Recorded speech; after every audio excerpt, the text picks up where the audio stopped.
অনেকেই বলে না মরে যাব মরে যাব, এটা কিন্তু হয় না জীবনের লক্ষ্য।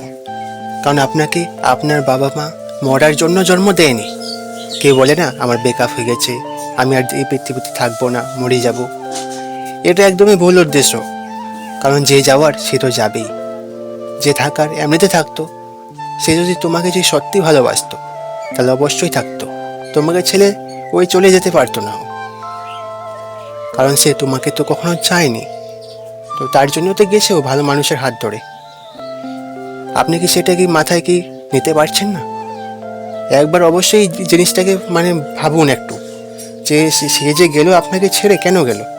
তুমি যেমন করে ওকে চাইছো সে তোমাকে সেমন করে চায়নি, তার জন্যই তো গেছে। এই যে আছে ওয়ার্ডটা, এই ওয়ার্ডটা মুখে কেন তুলো যে মরে যাব মরে যাব, আজকে আমার ব্রেকআপ হয়ে গেল, ওকে আমার লাগবে? কেন লাগবে? যে তোমাকে ছেড়ে হ্যাপি থাকতে পারে, তুমিও তাকে ছেড়ে হ্যাপি থাকো। তোমার বাবা মা আছে, তোমার ফ্যামিলি আছে, তোমার কেরিয়ার আছে। সাধারণভাবে যদি বলা যায় তাহলে মানে একটা ছেলে আর একটা মেয়ে প্রেমে যে পড়ে মিনিমাম 10 বছর পর্যন্ত, মানে আর কি যে ডিস্টেন্সটা আছে, মানে কি 1 থেকে নিয়ে 10 বছর পর্যন্ত, তারপরেই মানে প্রেমে পড়ে। কারণ এদিকে কোনো সেন্স থাকে না তাদের। প্রেম জিনিসটা আসলে কি 1 থেকে স্টার্ট করে 10 বছর বা 15 বছর। তো সেই ডিস্টেন্সটার মধ্যে তোমার বাবা মা যে তোমাকে যে পড়াশোনা করাইছে, মানে সব কিছু লালন পালন করেছে, তাহলে তুমি কি সেটা কি 1 সেকেন্ডের জন্য ভুলে যাবে? তোমার বাবা মার কথা একটুও ভাববে না? নিজের ক্যারিয়ারের কথা একটুও ভাববে না?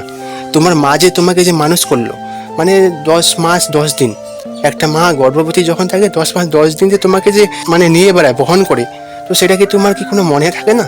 ওই গার্লফ্রেন্ডের জন্য ব্রেকআপ হয়ে গেছে সেটার জন্য তুমি সেকেন্ডের জন্য ভুলে যাবে তোমার মানে ফ্যামিলিকে, তোমার ক্যারিয়ারকে? এটা কি করে হতে পারে? তাই বলছি এগুলোকে বাদ দাও, নিজের মানে ক্যারিয়ারে ফোকাস করো।